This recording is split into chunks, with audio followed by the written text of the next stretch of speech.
Hi brother, మీ పేరు? రాజ్ కళ్యాణ్ అన్న. Brother, Virat కోహ్లీని arrest చేయాలని ట్రెండింగ్ అవుతుంది. అక్కడ జరిగిన చిన్నస్వామి జరిగిన issue ఇప్పుడు ఏంటంటే ఆర్సీబీ టీం వల్లనే జరిగింది. విరాట్ కోహ్లీ రావడం వల్ల జరిగింది చాలా మంది.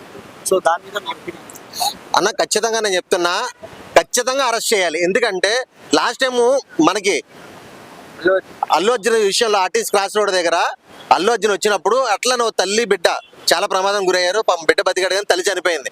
సో ఒక్కరు చనిపోతేనే అల్లు అర్జున్ అరెస్ట్ చేశారు. ఈ రోజున 11 మంది చనిపోయారు. పోలీసు వాళ్ళకి ఆల్రెడీ చెప్పారు ఇప్పుడు పెట్టుకోవద్దు, ఈ ర్యాలీ అనేది ఇప్పుడు పెట్టుకోవద్దు. అల్లు అర్జున్ గారికి అయితే ఎవరు చెప్పలేదు పెట్టుకోవద్దని, అది సడన్ గా అయ్యింది. సో ఇక్కడ ఆల్రెడీ చెప్పారు, చెప్పినా కూడా వినకుండా నేను లండన్ వెళ్ళాలి, ఫారెన్ వెళ్ళాలని 11 మంది చావు కారణమైన విరాట్ కోహ్లీని ఖచ్చితంగా అరెస్ట్ చేయాలి. అది మన భారతదేశం కోసం క్రికెట్ ఆడారు, గెలిచారు, ఇవన్నీ పక్కన పెడితే 11 మంది చావు కారణమైన విరాట్ కోహ్లీని డెఫినెట్ గా అరెస్ట్ చేయడంలో తప్పు లేదు. అదనమాట. 2 days తర్వాత పెట్టుకోమని చెప్పినా కూడా వినకుండా అదే రోజు పెట్టడం